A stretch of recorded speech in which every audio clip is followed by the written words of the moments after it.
Hey everybody, welcome back. Another episode, aRhino playing Minecraft. I got some bone meal working through the system here. I'm just going to take this right away because I'm impatient. And I'm going to have to get it from down there. Put another one back here just in case. And let's go grab that. Our plan for today, I'm calling it Die Day. Yeah, dramatic. Basically, we're just going to make a farm for every kind of dye that we can make. So if you don't know, there's this trick with the 2 tall flowers that you bone meal them, you get a second one of them. So that's really easy to do. But, and we have the cactus over here for the green dye. But I want to make like a squid ink farm, a sea pickle farm to get lime dye, and then all the flowers too. Let's, I suppose I can just throw these in here. 1, 2, 3, 4. And ice got in there somehow. So let's head over to the spot I have picked out right after a quick sleep. And I can show you kind of what we're thinking to do. All right, another portal up. Let's jump in. And I can start showing you guys kind of what I'm talking about here. Now, I picked this place specifically. I've been here before. Well, would you look at that? Great minds think alike. I even left a bed. Well, let's get him out of here and sleep the night away. That's super helpful. So what's cool about this location is we have the meeting of 3 different biomes here. It's a swamp over here, flower forest kind of around it, and then a plains back this way. And all of them kind of have unique flower types, where the swamp, we can get the blue orchids here. And then specific to the flower forest are allium and lily of the valley. Now, unfortunately, it's not looking like the allium and lily of the valley are here. But you can see we do get a lot of different types with the oxeye daisies, dandelions, azure bluets, red poppies. We have white tulips, pink tulips, the cornflower there. I think there are some over here. Yeah, there's some of the allium, and then lily of the valley. Let's see if we can find any of those. Let's see. Not looking promising right now. That's a downer. Those well, we're gonna have to look around for those. Basically, why I picked this spot is that we could get all those different flower types in one little spot here. And the way we find out is really tedious. What each block has for a flower type. We break it, bone meal it. Over and over until a flower actually grows there. Then we can see what's there. So I can do bigger areas too if I want. Looking like more pink tulips. There we get some more oxeye daisies. And basically I just kind of keep going around seeing where is going to be the best place to build a farm that I can get the most types of flowers in one, a 10 by 10, 15 by 15 kind of area. And, hopefully a reasonable amount of each too. Like if I did it in the swamp here, I'd get nothing but these blue orchids.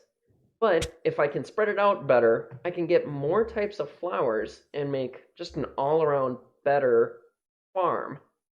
So let's play around with this a little bit. Probably some off-camera work. Get rid of these. Super annoying. Yeah, probably some off-camera work to see what flowers are going to go where and where I actually want to build this farm. Let's find out. Awesome. Well, I think I found 3 spots. You can see right over there, and then the 2 over there, where we're going to make our flower farms here. So let's check them out one by one. And it's probably quicker. Nope, I'm in Spectator. Just going to float all the way down. So this one definitely the widest variety of flowers. So we got the oxeye daisies, dandelions, poppies, which we don't really need because of the iron farm, but the azure bluets, cornflower, pink and white tulips, and we do get some of the blue orchids there. So that's a good set. That'll probably be the main one. And then we do have two dispensers marked out for the middle of it there. Now, when we go over here, I found a patch that had Lily of the Valley, these little white guys here. Super, super hard to find. I only actually found one other patch of them.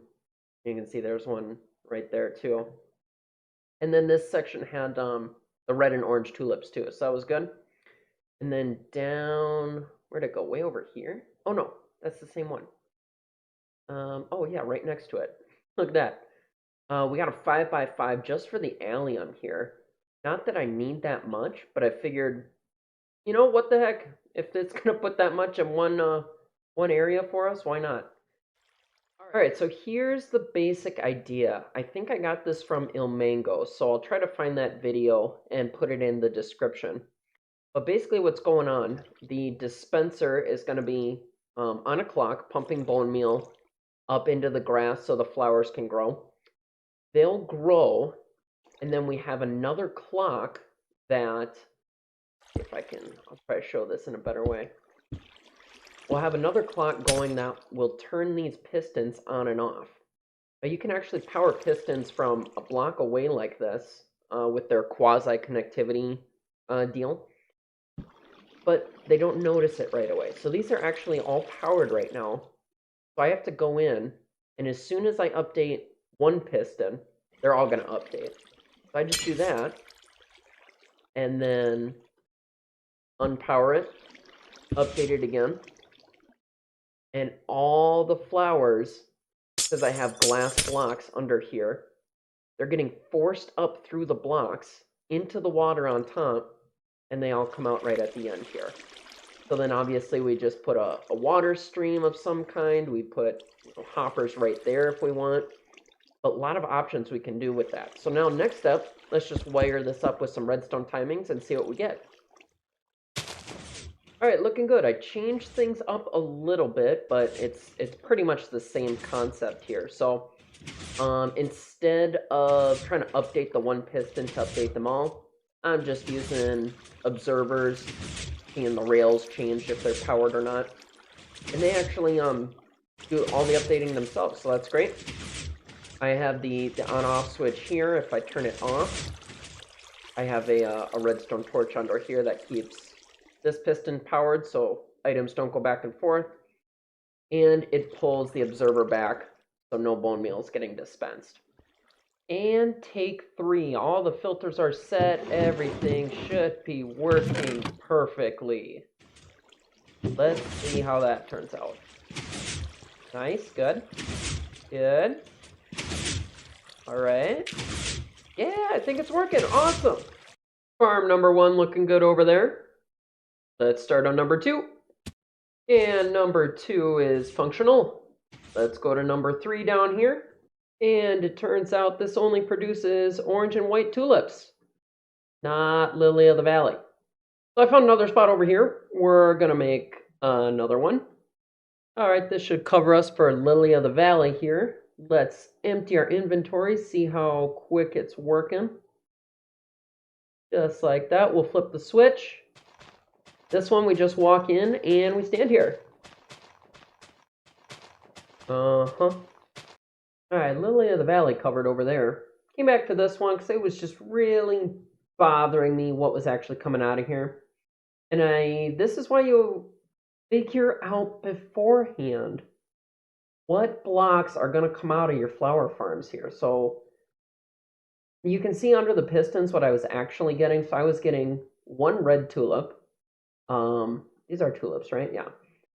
A bunch of orange tulips and some white tulips. So if we go back to the first flower farm we built over here, and I'm trying something else out with the roof here. We already have a bunch of white tulips. Like a lot coming out of here already. I don't need more white tulips. We're definitely not a second spot for them, really. So this is where it gets kind of, what do we do here? Rather than get rid of what I got going on here, I think I'm just gonna extend this back probably 1, 2, 3 blocks. All right, we got this one cleaned up. We got it pushed back a ways. We have it configured to orange tulips, red tulips. Let's turn it on, see how it's working. Good, good. Okay. Oh, you know what? I have, let's see if I can show you. I have trap doors way at the back there holding, overpacked ice, holding the water back. Every time items go over that, they're updating the pistons next to them. Those ones in the back row are going to be just a little bit off all the time. Yeah, I should probably switch that out for signs. That's going to bug me. But I think this is working okay. There we go, some red tulips there. And they haven't quite filled up the item filters yet, so that's going to take a bit. But I think we can move on. All right, so we're back over here. Let's just turn that sphere back on. Remember the spot I picked out. So remember this big sphere is centered around a spot in here that the sphere is 128 blocks in every direction because that is where things can spawn. And you can already see why I picked out this spot. This is a nice wide, if you look kind of in this upper left, it says biome river. The squids can only spawn in river and ocean biomes on the Y levels of 46 to 62. So we're on 61 right now. There's 62, 63, and so on. So what we're going to do, we're going to set up the beacon right next to here. We're going to dig down, give them plenty of water to spawn on, and then like air spaces in between in kind of a checkerboard pattern. So as soon as they swim, if this column is water, there'll be air right here, and they'll just fall down. And then we'll collect all the insects at the bottom. So let's get going, kind of space it out, map it out a little bit, and maybe it'll make more sense. All right, so this is kind of the layout we're going to do. So what I'm going to do is dig this all the way down to Y 30, I believe. And on layer 30, I'll put the hoppers. And I'm going to stop the water at about layer 45. And this is just going to give you kind of an idea. It'll drain down like that. There'll be these air spaces in the middle. Those, I could probably even put, probably even open up those in between, couldn't I? I don't know. Yeah, I'll have to experiment with that a little bit. And then I think there's that piece of glass. But yeah, so I got to go around also and suck up all of this water. And that's going to be kind of a monster of a task because I have to do it everywhere in a 128 block radius. So that's this big circle. All right, progress is coming along nicely. We've dug about half the hole. Real simple design, just the birch wood, birch planks, and hay bales with the pumpkin in the middle like we were doing over at the flower farm. So what we're going to make sure to do, and of course I left them up in the chest up here. Let's see if I can fly out. Do one of them pro gamer moves. All right. Oh, this is easy. Boom. And right over here. Where did I put them? Oh, you're kidding me. Did I just craft them all and then they're despawned somewhere? No. Did I put them in the ender chest? Oh, those are so annoying to make. I had crafted a bunch of warped wood fence gates to hold these columns of water in place. And once we get to the layer that they should go, I'm just going to put them right there so I don't have to do the awkward scaffold up and put them in the spot and all that. Get out of here. Get out of here. There we go. But now I'm going to have to... Yeah. Oh, no. They're right here.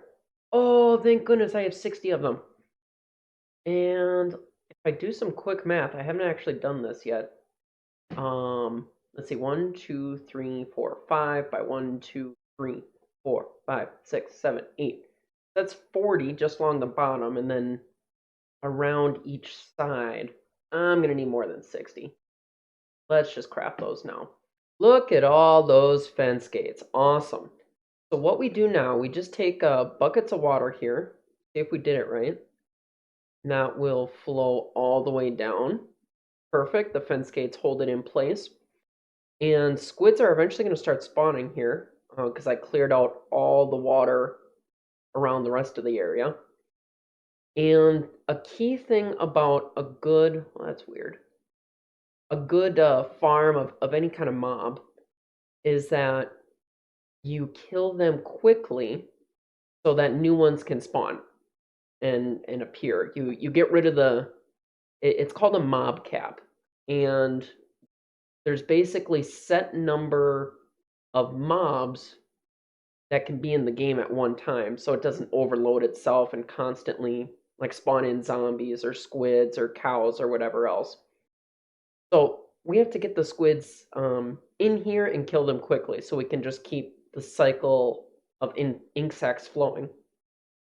So while we could just leave it like this, really, and have them die just being outside of the water as they fall out, it's going to be a lot better to dig this down lower so that they die just instantly.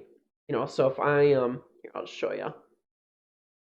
So we know how this works, right? If I go way up in the air and then I fall, I take damage. Oh, I took a lot of damage.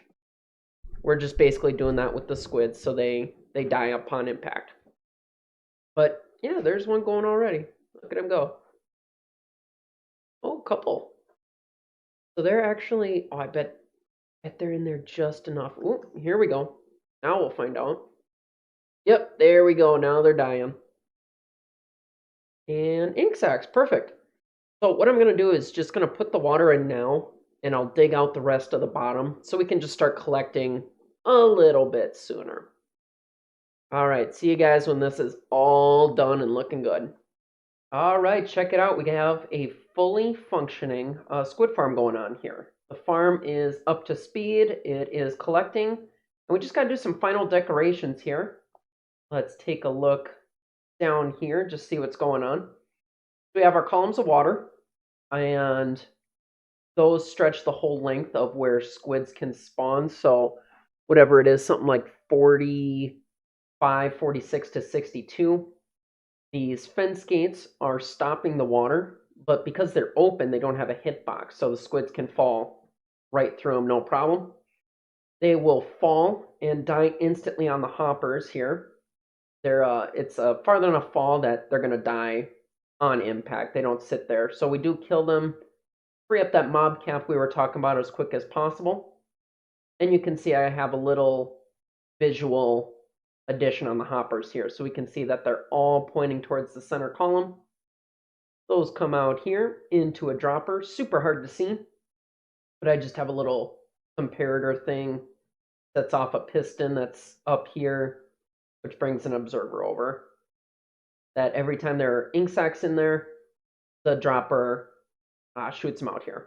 Shoots them out up and over, bubble elevator, and brings them all the way up and around into a couple hoppers over here. So you can see just the little bit of time we've been building this.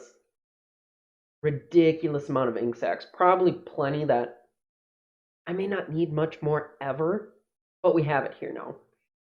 So what I want to do now is clean this up a little bit. You can see we still have some spawning spaces going on over here. Maybe put a retaining wall, light it up, make this kind of a more secure area so we don't have to worry about coming over here.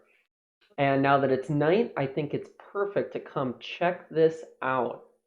I love, excuse me, how all these pink, red looking blocks came together, the browns, the light brown, tan looking color here. And with the green, I think I am going to use these for all the paths around this area. They just work so well together. So the idea is this is kind of a retaining wall holding the hill back. We got all the hoppers covered up here, going behind the barrels for the ink sacks. We got a full barrel slash chest, inventory full of ink sacks already, and it's probably filling up the hopper behind it before it fills up this one. Then it'll kind of zigzag over. So once this one gets full, then we're really done for. Yeah, look at that. We can see we actually get some salmon out of this too, which not really necessary, but hey, it's something. But yeah, I love how this all turned out. We got lanterns all around, lit up really great. And I did think of one more thing that we can add to our area here. So do I have one rocket left? Perfect. And let's actually sleep the night away right here. Just like that. We have to collect all the too tall flowers and make little, I'll come back for those barrels. Might need them sooner than later. But let's just put those right, I don't know, right here is probably good, honestly. All right, looking good. We have a great little setup, the same rock types we got going on over here. Really simple activation. Just flip the trapdoors. The observers will shoot over a piston that sends over an observer clock. So all the dispensers will fire. We're actually out of bone meal right now, but we can always just load it in right there. And then we got a little storage right here. So it works super great. Nice and lit up, you can see now that it's nighttime. All of these should be spawn proof, looks good. And then it got me thinking, because I'm using the granite again. The other plant type we have left that actually crafts into a dye is sea pickles. So we're going to have to go over to our other granite heavy build, make a quick little sea pickle farm, and then I think we finally have farms for all the different dyes covered. So let's head over there and build that quick. All right, we made it over. Remember our little tree farm deal we got going on here? I guess fungus farm. And it looks like we actually have to block off this top row too because they're growing up through. I suppose we can just get rid of those quick, but they'll just come back. So we'll deal with that later. This is a nice open spot. It's kind of all in one line then, so that's not the greatest. Yeah, this is not easy. Where do we go? Where do we go? Right on the ship, maybe? Do we do it in the ship? That could be fun. Let's do it in the ship. Yeah, we're gonna have to get that conduit over here, though. Let's do that quick. All right, I went around, got some bone meal, and we should be good to go here. If I just put a bunch in here, should be able to hit this. And that is not exactly working, is it? All right, check it out. We got it all slotted in here. Really had to kick it out when I changed the design up a little bit, but I think it looks good. It works great. We have 2 double chests and I guess 2 hoppers worth of bone meal storage. Access them right there. And how this works, I click the note block here, which updates that observer, sends a signal to the piston here. That shoots up this observer attached to the slime blocks. Make an observer clock for the dispenser, the bone meal dispenser here. So it's shooting constant pulses into this block, which actually is diagonally powering that observer, that quasi-connectivity deal. And then the note block here is just to remind the observer, basically, hey, you're getting powered, activate. So it's kind of like an update detector in a way like that. Also over here we have a redstone block that's blocking these hoppers. We got 1 item in each here. And when the slime blocks push up, the redstone block gets out of the way. That unblocks the hoppers. And then the items, you can see, will just circle around and around. As they come in front of these two, the pistons will fire, fire, fire, fire. And they'll punch out any sea pickles that were generated by the bone meal coming on these 4 right here. So let's try it out quick. See if I still have bone meal in there. Look at that. It's not the fastest thing, but it's kind of something I developed, so it feel a lot better about it. It feels a lot, I don't know, more special to have, I guess. So we can see what we're collecting here. We've already ran it for a little bit. And then I can take these and I go smelt them in a furnace, and we get lime green dye out of it. So let's shut that off, get out of here, head home, and call it a day. All right, let's call it there for today. We got my favorite flower here, the blue orchid. Suppose I should check. So 8. All right. So 18. And what do we call this one? I suppose dye farms. Good to me. And we pop it in here. Call it a day. I think next episode, I'm going to work maybe on some of those nether tunnels, make them a little more accessible. Collect a bunch of resources maybe, start filling up some boxes. Oh, and storage in here. This is just a little too small. So what I might do is make like a loop down into a second layer here. Got plenty of room under here.